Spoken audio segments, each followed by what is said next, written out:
Welcome to கதை திரட்டு audio books. இந்த வீடியோவில் நம்ம என்ன கதை கேட்க போகிறோம்னா புகலிடம் சிறுகதை.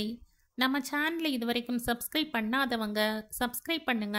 பக்கத்தில் இருக்கிற பெல் ஐக்கானை கிளிக் பண்ணி ஆல்ங்கிற ஆப்ஷனை ப்ரெஸ் பண்ணுங்க. ஹைப்புங்கிற ஆப்ஷனை கிளிக் பண்ணி இந்த வீடியோவை ஹைப் பண்ணுங்க. வாங்க கதைக்குள்ளே போகலாம். புழுக்கம் அதிகமாகிவிட்டது. வெளியில் இல்லை, எல்லோர் மனதிலும் தான். பெரியவர் ஒரு முடிவுக்கு வந்துவிட்டார். இப்படி பேராய் போய் கெஞ்சுவதை விட அது மேல். பொறுப்பும் கடமையும் பாசமும் கர்ண கவசங்கள் மாதிரி உடம்போடு ஒட்டி பிறந்திருக்க வேண்டும். இங்கு அது தையல்காரன் தைத்த சட்டையாகிவிட்டது. வேண்டாம் என்கிற போது வெகு சுலபமாய் கழட்டி எறிந்து விடுகிறார்கள்.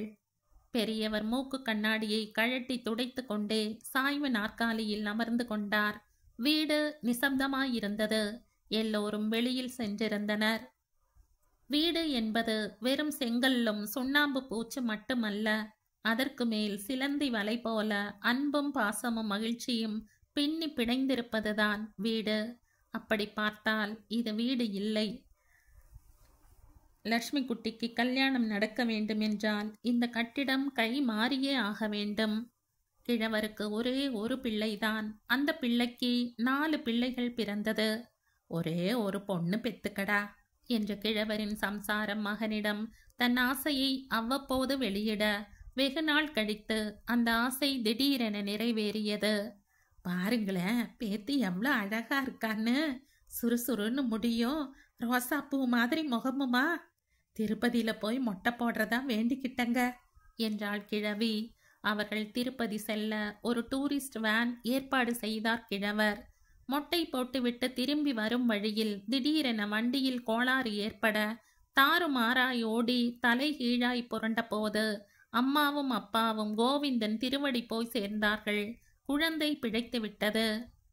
20 வருஷம் ஓடிவிட்டது. பேரன்களை படிக்க வைத்து கல்யாணம் பண்ணி வைத்தார். மூத்த கொள்ளு பேத்திக்கே இப்போது 18 வயதாகிறது. வயது வித்தியாசம் காரணத்தால் லட்சுமிக்கு முந்தியே 4 பேரன்களுக்கும் மணமுடிக்க வேண்டிய கட்டாயம் ஏற்பட்டுவிட்டது. 4வது பேரனுக்கே 38 வயதாகிறது.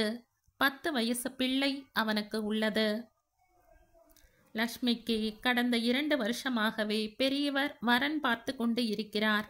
பம்பாயில் டாடா நிறுவனத்தில் வேலை பார்க்கும் ஒரு வரன் மனசுக்கு ரொம்பவும் பிடித்து தகையும் போல் உள்ளது. அவர்களும் அப்படி ஒன்றும் சீர்வரிசைகள் கேட்கவில்லை. நகை மட்டும் 20 பவுனுக்கு வேண்டும். கல்யாணத்தை கொஞ்சம் ஆடம்பரமாக செய்து கொடுக்க வேண்டும் என்று 2 கண்டிஷன்கள் தான் போட்டார்கள். மற்றபடி எதுவுமே வேண்டாம் என்று சொல்லிவிட்டார்கள். எனவே இந்த வரனை விட்டுவிட பெரியவருக்கு இஷ்டமில்லை. 20 பவுன் நகை என்பது கொஞ்சம் கஷ்டம்தான் என்றாலும் அது கூட செய்ய முடியாது என்று கெஞ்ச அவரது தன்மானம் இடம் கொடுக்கவில்லை. பிறகுதான் பிரச்சனையே ஆரம்பமாயிற்று. பேரன்களிடம் பேசினார். உங்க அம்மா நகைன்னு உங்க சம்சாரத்துக்கெல்லாம் ஆளுக்கு ஒன்று கொடுத்தது போக மிச்சம் ஒரு 10 பவுனுக்கு இருக்கும். இன்னும் ஒரு 10 பவுன் நகையும் கல்யாண செலவும் செய்தாகணும். நகைக்கு ஒரு 30, கல்யாண செலவு ஒரு 50, ஆக மொத்தம் 80 வேணும். ஆளுக்கு 20,000 தங்கச்சிக்கு செஞ்சீங்கன்னா லட்சுமி கல்யாணத்தை ஜாம்னு முடிச்சிடலாம். அவரவர் மனைவிகளை அவரவர் கேள்விக்குறியோடு பார்க்க அங்கு கண்கள் நடத்திய சம்பாஷணைகளை பாவம் கிழவர் கவனிக்கவில்லை. வெட்கம் காரணமாய் அன்னிமார்களின் முகத்தை லட்சுமியும் நிமிர்ந்து பார்க்கவில்லை. சரி தாத்தா, பார்க்கலாம் என்றபடி எழுந்து கொண்டான் பெரிய பேரன். மற்றவர்களும் நகர பேத்தியின் உச்சியை வாஞ்சையோடு தடவி கொடுத்தார் பெரியவர். வயசு காலத்துல ஒரு பொண்ணை பெத்து போட்டுட்டு உங்க அப்பா அம்மா நிம்மதியா போய் சேர்ந்துட்டாங்க. இப்ப நம்ம தலையில விடியறது. இந்த பாருங்க, வயசு வந்த 2 பொண்ணுகளை நாமவும் பெத்து வச்சிருக்கோம். வசதிக்கு ஏத்தாப்புல இருக்கிறத போட்டு செய்யற மாதிரி லட்சுமிக்கு ஒரு இடம் பார்க்கறது. பம்பாய் மாப்பிள்ளை கேக்குதோ என்ற மூத்த பேரனின் மனைவி இழுத்தாள். 2ஆம் அவன் அறையில், ஏதோ 5-10ன்னா செய்யலாம், 20க்கு எங்க போக? நமக்கும் பசங்க இல்ல, படிக்க வச்சு கல்யாணம் கார்த்தின்னு செய்ய வேணாமா? சேர்த்து வச்சுக்கிறது பூரா கொட்டி கொடுத்துட்டா நம்ம கதி. 3வது அறையில், இப்ப என்ன செய்ய போறீங்க? என்ன செய்யணுங்கிற? உனக்கு என்ன புள்ளையா குட்டியான்னு எல்லாரும் உங்க தலையில தான் கை வைக்க போறாங்க. பார்த்துக்கிட்டே இருங்க. நான் அப்பவே தலையா அடிச்சுக்கிட்டேன். எங்க அக்கா அம்மாவனை தத்து எடுத்துக்கலாம்னு. கேட்டீங்களா? 4வது அறையில், நீங்களா வாயை திறக்காதீங்க. உங்க அண்ணனுக்கு என்ன செய்யறாங்களோ அதையே நாமளும் செஞ்சா போதும். முந்திரி கொட்டை மாதிரி நான் இவ்வளோ தரேன்னு சொல்லிடாதீங்க. அறையில் நடந்த சம்பாஷணைகள் மறுநாள் விதவித வடிவில் அம்பலத்திலும் பவ்யமாய் சொல்லப்பட்ட போது கிழவர் கொதித்து போனார். என் கை காசையெல்லாம் செலவழிச்சுத்தானே உங்களை எல்லாம் முன்னுக்கு கொண்டு வந்தேன். இப்படி பொறுப்பில்லாம பேசுவீங்கன்னு தெரிஞ்சிருந்தா எக்கேடும் கெட்டு போங்கன்னு லக்ஷ்மி பேர்லயே பணத்தை போட்டு வச்சிருப்பேன். அது வட்டியோட வளர்ந்துருக்குமே இன்னைக்கு. கூட பிறந்தவள ஆசையும் பாசமுமா கட்டி கொடுப்பீங்கன்னு நினைச்சது தப்பா போச்சு. ஏன் தாத்தா சும்மா புலம்புறீங்க? நாங்க என்ன எதுவுமே கொடுக்க மாட்டோம்னா சொல்றோம்? எங்க சக்திக்கு ஏத்த மாதிரி தானே செய்ய முடியும். என்னால் 5க்கு மேல தர முடியாது. மேல 1000 வேணா கடங்கிடம் வாங்கி தரலாம் என்ற மூத்த பேரன் சொல்ல, எங்களாலையும் அவ்வளவுதான் தாத்தா முடியும் என்றனர் மற்ற மூவரும். முடியலைன்னா சாதாரண இடமா பாருங்களேன். பம்பாய் மாப்பிள்ளை தான் கேக்குதோ? எனவேதான் கிழவர் தீர்மானித்து விட்டார். அவருடைய ஆஸ்தி இந்த வீடு. இதை விற்று பேத்தி கல்யாணத்தை முடித்து விட வேண்டியதுதான். அப்ப முடிவா என்னதான் தாத்தா சொல்றீங்க? வீட்டை விற்க போறது நிச்சயம். இன்னி தேதிக்கு இது தாராளமா 6 லட்சம் ரூபாய்க்கு போகும். கிழவர் கைத்தடியை தட்டி கொண்டு வெளியில் இறங்கினார். லக்ஷ்மி எல்லோரையும் பரிதாபமாய் பார்த்துவிட்டு விலகி சென்றாள். அன்றிரவு பெரியவன் அறையில் அவசர மாநாடு கூடியது. கிழம் தீர்மானம் பண்ணதுதான், என்ன செய்யறது இப்ப என்றான் 2ஆம் அவன். வீட்டை வித்துடுத்துனா எல்லாரும் தெருவில் நிக்கணும். அப்ப என்ன செய்யலாம்? நான் ஒரு யோசனை சொல்லட்டா என்றான் 3ஆம் அவன். அவன் யோசனை எல்லோருக்கும் பிடித்திருந்தது. மறுநாள், அப்படி வாங்கடா வழிக்கு.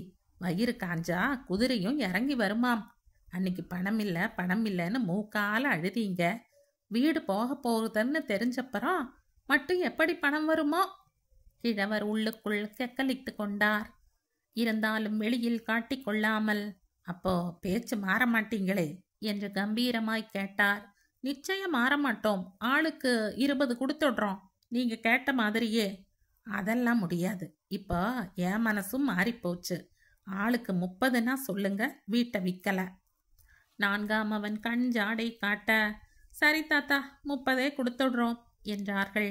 கிழவர் முகத்தில் வெற்றி புன்னகை சிந்தியது. கல்யாண நாள் நிச்சயிக்கப்பட்டது. கிழவர் பேரன்களை அழைத்தார். பணத்தை கொடுங்க, கல்யாண வேலையெல்லாம் ஆரம்பிக்க வேணாம். நால்வரும் தத்தம் அறைக்கு சென்று பணத்தோடு திரும்ப பெரியவன் கையில் ஒரு பத்திரமும் இருந்தது. தாத்தா, இதில் ஒரு கையெழுத்து போடுங்க என்றான். என்னடா அது? இந்த வீட்டை 4 பங்கா பிரிச்சு எங்க 4 பேர் பேர்லையும் எழுதியிருக்கு. கிழவர் அதிர்ந்தார். இதுக்கு இப்ப என்னடா அவசரம்? உங்களுக்கு இல்லாம இந்த வீட்டை நான் யாருக்கு தரப்போறேன்? உன்னை நம்ப முடியாது தாத்தா. பணம் இல்லைன்னதும் வீட்டை காட்டி மிரட்டின. இன்னைக்கு கல்யாணத்துக்கு கேட்ட, சரின்னு கொடுத்தோம். நாளைக்கு இதே மாதிரி ஒவ்வொன்றுத்துக்கும் வீட்டை காட்டி காட்டி பணம் பறிப்ப. எதுக்கு தகராறு? இதில் கையெழுத்து போட்டாதான் பணம் கிடைக்கும். முடியாதுன்னா என்னடா செய்வீங்க? இப்பவும் பார்ட்டி ரெடியா இருக்கு. வித்து பணத்தை வாங்கிடுவேன், பார்க்குறீங்களா? கிழவர் தடியை தட்டி கொண்டு கிளம்பினார். போக விட்டா தானே விற்பீங்க? வீட்டுக்குள்ளேயே உங்களை அடைச்சி வச்சுட்டா? கிழவர் ஒரு அறையில் அடைக்கப்பட்டார். அண்ணன்மார்களை தட்டி கேட்க துணிவின்றி லக்ஷ்மி மௌனமாய் அழுதாள். 3ஆம் நாள் வேறு வழியின்றி நிச்சயிக்கப்பட்ட நாளில் கல்யாணம் நடக்க வேண்டுமே என்ற கவலையில் கிழவர் கையெழுத்து போட்டார். கல்யாணம் முடிந்தது. பேத்தியை கொண்டு விட கிழவர் தானே புறப்பட்டார். பம்பாய் போறீங்க, பேத்தியோட 1 மாசமாவது இருந்துட்டு வாங்க என்றான் பெரியவன். பம்பாயில் இருந்து கிழவர் திரும்பி வந்ததும் வீட்டை பார்த்து திகைத்தார். வீடு 4ஆய் பிரிந்திருந்தது.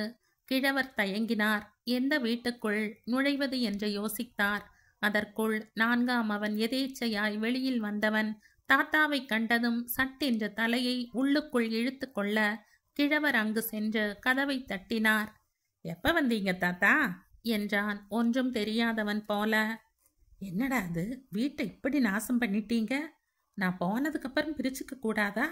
அதுக்குள்ள என்னடா அவசரம் உங்களுக்கு? பேரன் அசட்டு சிரிப்பு சிரித்தான். கிழவர் விரக்தியோடு வானத்தை விரித்து பார்த்தார். பேச்சு சப்தம் கேட்டு மற்ற மூவரும் வந்தனர். தாத்தாவை வரவேற்றனர். எந்த போர்ஷனோடும் சேராமல் இருந்த ஒரு பெரிய அறையை அவருக்கு ஒதுக்கினார்கள். வந்த ஒரு வாரம் ஆள் ஆளுக்கு நன்றாய்த்தான் அவரை கவனித்து கொண்டார்கள். ஒரு வாரத்திற்கு பிறகு ஒவ்வொன்றாய் குறைந்தது. ஏமா காப்பியே வரலையே என்ற மூத்தவன் மனைவியை கேட்பார்.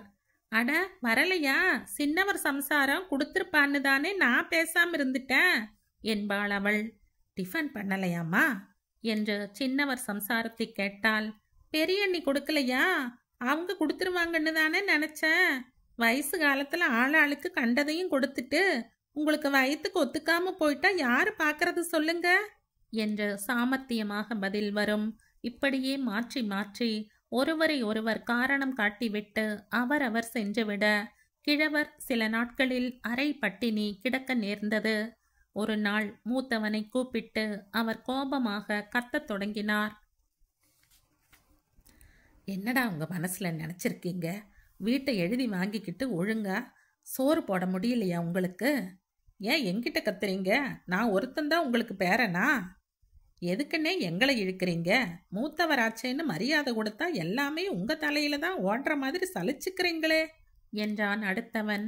அடுத்த சில வினாடிகளில் வாக்குவாதம் முற்றி அங்கு அண்ணன் தம்பிகளுக்குள் ஒரு யுத்தம் நடந்தது. கிழவர் அறை கதவை மூடிக்கொண்டு அப்படியே உட்கார்ந்து விட்டார். அவர் கண்கள் பளபளத்து கசிந்தது. சனியா, இன்னும் எவ்வளவு நாள் இருந்து பிராணனை வாங்க போறதோ? லேசில மண்டையை போடுதா பாரு என்று எவ்வளோ ஒருத்தி சலித்து கொண்டாள்.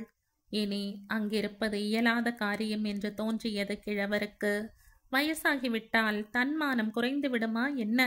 இப்படியாவது இந்த வீட்டில் சோற்றுக்கு குனிய வேண்டுமா என்று தோன்றியது. பம்பாயில் ஒரு மாசம் பேத்தியும் அவள் புருஷனும் என்னமாய் கவனித்து கொண்டார்கள்.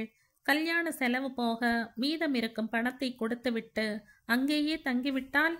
கிழவர் தீர்மானத்திற்கு வந்து தன் நிலை குறித்து பேத்திக்கு விபரமாய் கடிதம் எழுதி தன் விருப்பத்தையும் தெரிவித்து தபால் பெட்டியில் சேர்த்தார். சரியாய் ஒரே வாரத்தில் பேத்தியிடமிருந்து கடிதம் வந்தது. அன்புள்ள தாத்தா, உங்கள் கடிதம் கிடைத்தது. இங்கு இட வசதி மிகவும் குறைவு என்பது உங்களுக்கே தெரியும். ஏதோ ஒரு மாசம் என்பதால் தான்.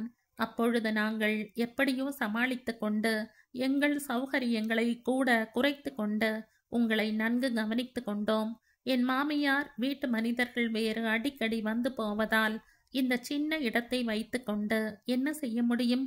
கஷ்டமோ நஷ்டமோ நீங்கள் அங்கே அண்ணன்களுடன் இருப்பதுதான் நல்லது. மற்றபடி உங்கள் மீது பாசம் இல்லை என்று எண்ணிவிட வேண்டாம்.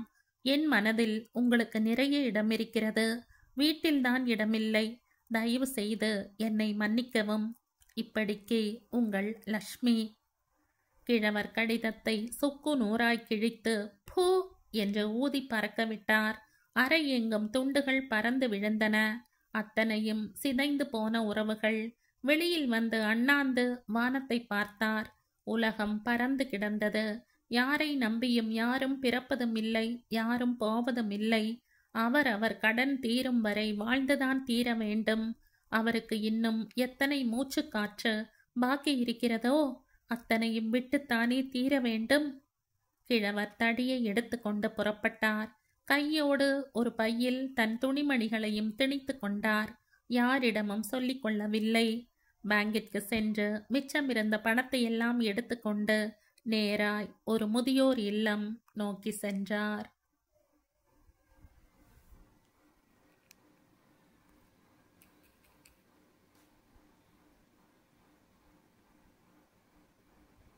இதோடு இந்த கதை முடியுது. இந்த கதை உங்களுக்கு பிடிச்சிருந்தா லைக் பண்ணுங்கள், ஷேர் பண்ணுங்கள், சப்ஸ்கிரைப் பண்ணுங்கள். மற்றும் ஒரு இன்ட்ரெஸ்டிங்கான கதையோட அடுத்த வீடியோவில் சந்திப்போம். நன்றி.